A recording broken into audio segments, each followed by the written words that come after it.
Page 1. Mendel's Arc, Amy Lynn Fletcher, 2014. Biotechnology and the Future of Extinction. Does extinction have to be forever? The use of biotechnology in conservation is redrawing the boundaries between animals and machines, nature and artifacts, and life and death. The new rhetoric and practice of de-extinction will thus have significant repercussions for wilderness and for society. The degree to which we engage collectively with both the prosaic and the fantastic aspects of biotechnological conservation will shape the boundaries and ethics of our desire to restore lost worlds. Chapter 1. The Future of Extinction. Abstract. As the global extinction crisis accelerates, conservationists and policymakers increasingly draw upon advanced biotechnologies such as reproductive cloning, polymerase chain reaction, PCR, and DNA barcoding in the urgent effort to save species. This book considers the ethical, cultural and social implications of using these technoscientific tools for wildlife conservation.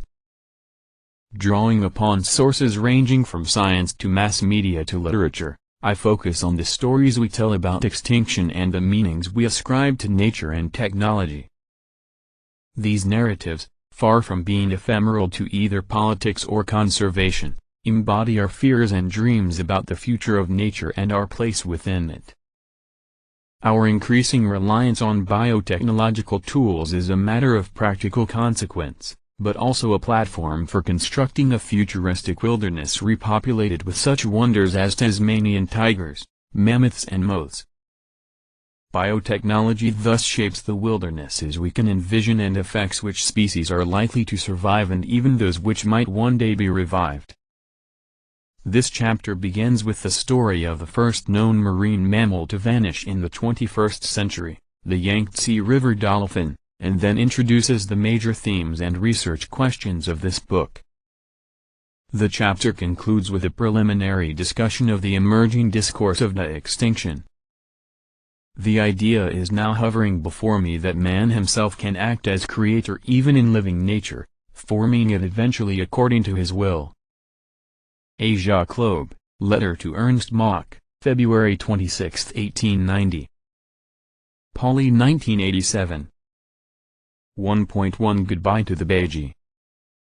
While politicians and scientists argued its fate, the Yangtze River dolphin, Lipotes vexillifer, also known as the Baiji, disappeared sometime in the early 21st century.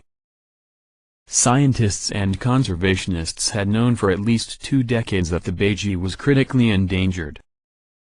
The species had been declared one of the most endangered on the planet in 1986, when a population of approximately 400 river dolphins still survived. Approximately a decade later, in 1997, an official survey of the Yangtze River in China counted only 13 dolphins. Acknowledging the pending catastrophe, the Chinese Ministry of Agriculture finally approved an action plan for cetaceans in the Yangtze River in 2001, though 3 years later the plan had not been implemented, due primarily to a lack of funding. In late 2004, the Institute of Hydrobiology in Wuhan, China, hosted an international workshop on the urgent need to develop conservation plans for both the Baiji and the Yangtze finless porpoise. Even at this late date, scientists spent much of the meeting vigorously debating whether the remaining Baiji should be moved to a dolphinarium or to a semi-natural reserve, though all agreed a decision not to remove the Baiji from the Yangtze carries a risk that the species, which represents an entire familia, will go extinct because of the ongoing, and increasing, threats in its natural environment. Braulick et al.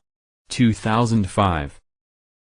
In December 2005, the Zoological Society of London, in association with the Baiji.org Foundation and the Chinese Ministry of Agriculture, developed an emergency conservation plan that optimistically included projected publication by 2009 of a peer-reviewed article on Baiji recovery as one of the key research outputs. International Union for Conservation of Nature 2006.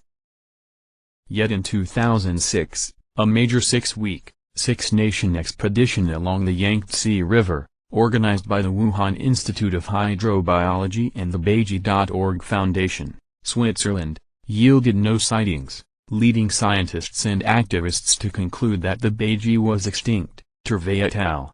2007. Experts noted that a few animals may have been missed in the survey, and grainy footage of what might have been a lone Baiji appeared in 2007 on the Internet, raising international hopes that the species might yet have survived. Yet even if one or two animals endure, the species' fate is certain. The Baiji seems unable to adapt either to the now extremely degraded river or to large-scale industrial fishing and dam construction. Even if a few remaining specimens survive and could mate in captivity, an open question, not enough genetic diversity remains to generate a viable, self-sustaining population. August Pfluger, head of the Baiji.org Foundation, concludes, "We have to accept the fact that the Baiji is functionally extinct. We lost the race. It is a tragedy, a loss not only for China, but for the entire world. We are all incredibly sad." China Daily 2006.